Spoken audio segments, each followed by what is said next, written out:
निहारिका, तुम्हारी सादगी भरी सुंदरता और तुम्हारे संस्कारों से मैं प्रभावित हूँ। मुझे तुमसे प्यार हो गया है। मैं तुमसे शादी करना चाहता हूँ। निहारिका जानती है यह संभव नहीं है, फिर भी उसे विजय की बातें अच्छी लग रही थी। आज विजय को सुनने का मन कर रहा था।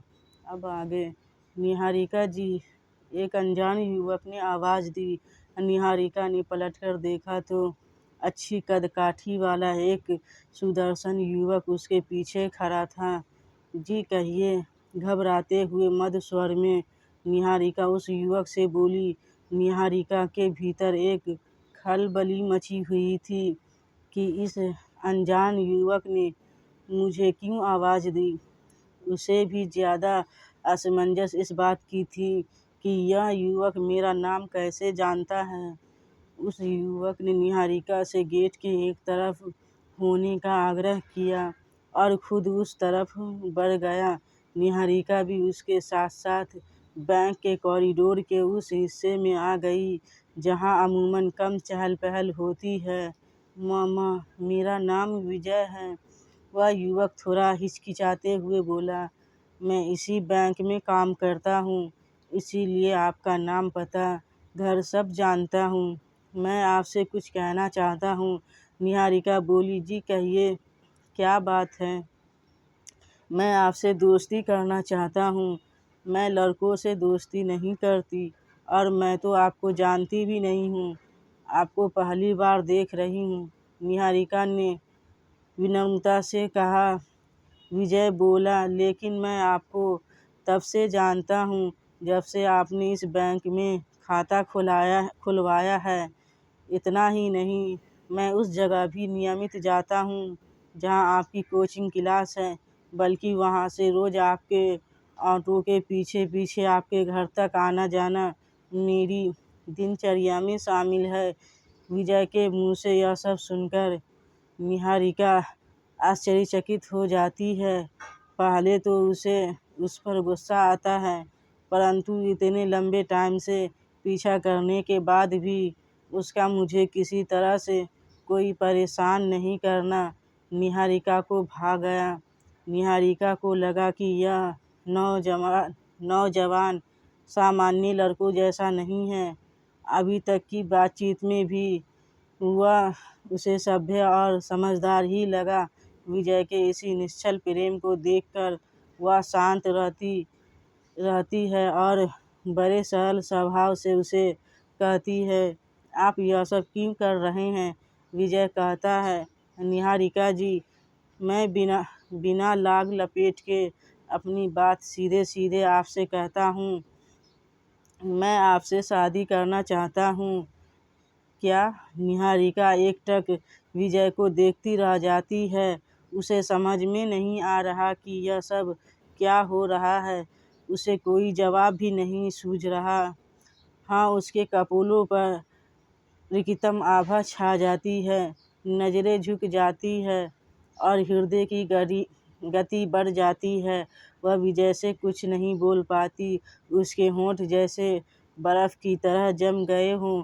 बिन कुछ कहे वह चुपचाप बैंक के गेट की तरफ आगे बढ़ती है। मौसम में हल्की ठंडक होने के बाद भी वह दुपट्टे से माथे पर आई पसीने की बूंदों को पोंछती हुई पैदल ही घर की तरफ चल देती है। चलते चलते उसे मधुर याद आती है, उसकी वही चुलबुली सहेली जिसके साथ वह इस बैंक में पहली बार MCA एंट्रेंस एग्ज़ाम की तैयारी हेतु कोचिंग की फीस जमा करने के लिए पैसे निकालने आई थी। पैसे निकालने के बाद जब निहारिका चलने लगती है तो उसे ऐसा महसूस होता है जैसे उसे कोई देख रहा है, पर वह ध्यान नहीं देती। उसकी सहेली मधुर चुटकी लेते हुए बोलती है, सुन निहारिका, वो लड़का थोड़ा सा और लंबा होता तो मेरे लायक था, लेकिन यह तेरे लिए बिल्कुल परफेक्ट है। निहारिका नज़रें उठाकर भी नहीं देखती, पर मंद मंद मुस्कुराती है। सभी सहेलियां खिलखिलाकर हंसते हुए बातों को हवा में उड़ाकर चल देती है। क्या मधुर ने उस समय इसी विजय का जिक्र किया था। वह अपने सिर को हल्के से झटकती है, मानो विजय और उसकी बातों को भूल जाना चाहती हो। वह याद करती है उन दिनों को जब वह बीएससी फर्स्ट ईयर में थी। बीएससी की पढ़ाई कंप्लीट करने के बाद उसका किसी अच्छी यूनिवर्सिटी से एमसीए करने का इरादा था, जिसके लिए उसे पैसों की ज़रूरत थी और 6 भाई बहन होने की वजह से उसके माता पिता पर जिम्मेदारियों का बोझ अधिक था। इसीलिए वह आगे की पढ़ाई के लिए माता पिता से पैसे नहीं लेना चाहती थी। पढ़ाई के साथ साथ निहारिका ने ट्यूशन पढ़ाना शुरू कर दिया। ट्यूशन से मिले पैसों को वह हर महीने बैंक में जमा कर देती थी। बैंक उसके घर से नज़दीक ही था। निहारिका बीएससी प्रथम श्रेणी में उत्तीर्ण होती है। कोचिंग में एडमिशन लेने के बाद हर महीने की तरह निहारिका इस महीने भी ट्यूशन से मिले पैसे जमा कराने आई थी। तभी इस अनजान युवक विजय से मुलाकात होती है। उसकी याद आते ही निहारिका का हृदय बिजली की गति से धड़कने लगता है।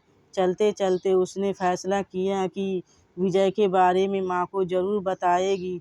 घर पहुंचकर निहारिका माँ को सारी बात बता देती है। माँ पापा को सब बता देती है।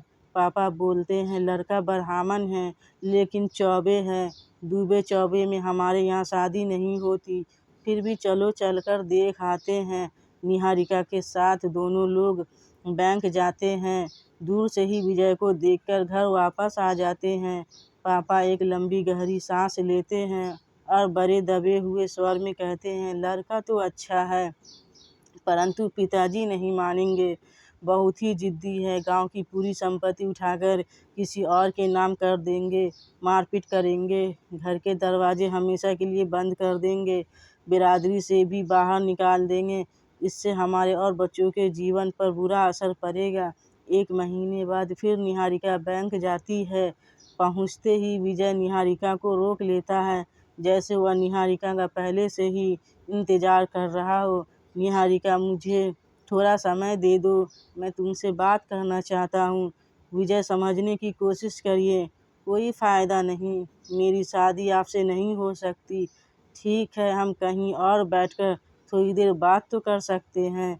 ओके बोलकर निहारिका घर वापस आ जाती है। माँ, विजय ने आज फिर मुझे फिर रोका, कहता है कुछ देर कहीं और बैठकर मुझसे बात करना चाहता है। बोलो माँ, मैं क्या करूँ? उसका निश्चल प्रेम देखकर मैं सख्ती से बोल भी नहीं पाती। माँ, क्या कोई किसी से इतना निश्चल प्रेम कर सकता है? वह 3 साल से मेरा पीछा कर रहा है, फिर भी कभी मुझे परेशान नहीं किया, कानो कान भनक भी नहीं लगने दी। वरना आजकल के लड़के क्या क्या नहीं करते, परेशान भी करते हैं और अभद्र टिप्पणी भी। इनकार करने पर बदनाम करने या हासिल करने के हजार हथकंडे अपनाते हैं। लेकिन विजय ने मुझे 3 साल के बाद प्रपोज किया। माँ, क्या कोई लड़का इतना भी शरीफ हो सकता है? माँ मुस्कुराते हुए कहती है, जाओ जाकर थोड़ी देर बात कर लो। निहारिका माँ के चेहरे को देखती रह जाती है। समझती है विजय सभी को पसंद है, परंतु दादाजी की वजह से हाँ नहीं कर पा रहे हैं। निहारिका भी ऐसा कोई कदम नहीं उठाना चाहती थी जिससे माँ पापा को कोई भी तकलीफ़ हो। अगले दिन निहारिका विजय से मिलने जाती है। दोनों एक रेस्टोरेंट में जाकर बैठते हैं। विजय कोल्ड ड्रिंक मंगाता है। निहारिका, तुम्हारी सादगी भरी सुंदरता और तुम्हारे संस्कारों से मैं प्रभावित हूँ। मुझे तुमसे प्यार हो गया है, मैं तुमसे शादी करना चाहता हूँ। निहारिका जानती है यह संभव नहीं है, फिर भी उसे विजय की बातें अच्छी लग रही थी। आज विजय को सुनने का मन कर रहा था, परंतु अपने आप को संभालते हुए निहारिका कहती है, आप ब्राह्मण हैं, फिर भी हमारी शादी नहीं हो सकती। हमारे यहाँ दूबे चौबे में शादी नहीं होती। मेरे दादाजी नहीं मानेंगे। मुझे एक बार अपने पापा से मिलवा दो। मैं तुमसे वादा करता हूँ, यदि उन्होंने इनकार कर दिया तो मैं कभी तुम्हारी गली में कदम नहीं रखूँगा, कभी तुम्हें परेशान नहीं करूँगा, हमेशा के लिए चला जाऊँगा, कभी भी तुम्हारे सामने नहीं आऊँगा। निहारिका जानती थी कोई फ़ायदा नहीं होगा। पापा कभी भी दादाजी के खिलाफ़ नहीं जाएंगे और जाना भी नहीं चाहिए। निहारिका भी ऐसा कोई काम नहीं करना चाहती थी जिससे आगे चलकर माँ पापा और उसके भाई बहन को कोई परेशानी हो। नहीं विजय, हमारी शादी नहीं हो सकती। आप मुझे भूल जाए, इसी में हम सबकी भलाई है। विजय का उदास चेहरा देखकर निहारिका भी उदास हो जाती है और दुखी मन से घर वापस आ जाती है। आज सारी रात निहारिका को नींद नहीं आती। शायद उसे भी विजय से प्यार हो गया था। पूरी रात करवटें बदलते बदलते सुबह हो गई। सूरज धूप की चादर ओढ़ चुका था। निहारिका उठी। उसने विजय को भुलाने का प्रयत्न करते हुए अपने रोज के कामों में लग गई। 1 महीने बाद फिर निहारिका बैंक गई। आज नज़रें विजय को ढूंढ रही थी, लेकिन विजय कहीं भी दिखाई नहीं दिया। निहारिका से रहा नहीं गया। उसने बैंक के कर्मचारियों से पूछा, आज विजय जी नहीं आए हैं? जी, विजय जी का स्थानांतरण हो गया है। उसने आश्चर्य से पूछा, कहाँ? जी, दिल्ली इंडियन ओवरसीज बैंक में। अब वे प्रोफेशनरी ऑफिसर हो गए हैं।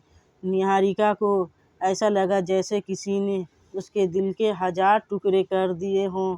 ऐसा प्रतीत हो रहा था जैसे सब कुछ खत्म हो गया है।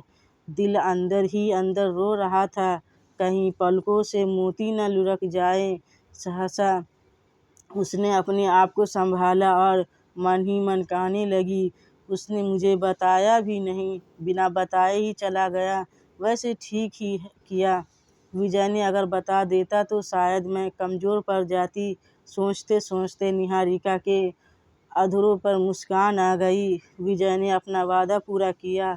वह मुझे कभी भी परेशान नहीं किया करेगा, कभी भी मेरे सामने नहीं आएगा, हमेशा के लिए चला जाएगा। शायद इसी को सच्चा प्यार कहते हैं। आज निहारिका को विजय पर गर्व हो रहा था। निहारिका विजय के प्रेम को हमेशा के लिए दिल के एक कोने में संजोकर रख लेती है और एमसीए की तैयारी में जुट जाती है। दोस्तों, सच्चे प्यार की अधूरी कहानी कैसी लगी? कमेंट में अपनी प्रतिक्रिया ज़रूर दें। मुझे आपकी प्रतिक्रिया का इंतज़ार रहेगा। यहाँ तक कहानी को सुनने के लिए धन्यवाद। आप सभी को मेरा सलाम। साथ ही में चैनल को सब्सक्राइब, वीडियो को लाइक ज़रूर करें।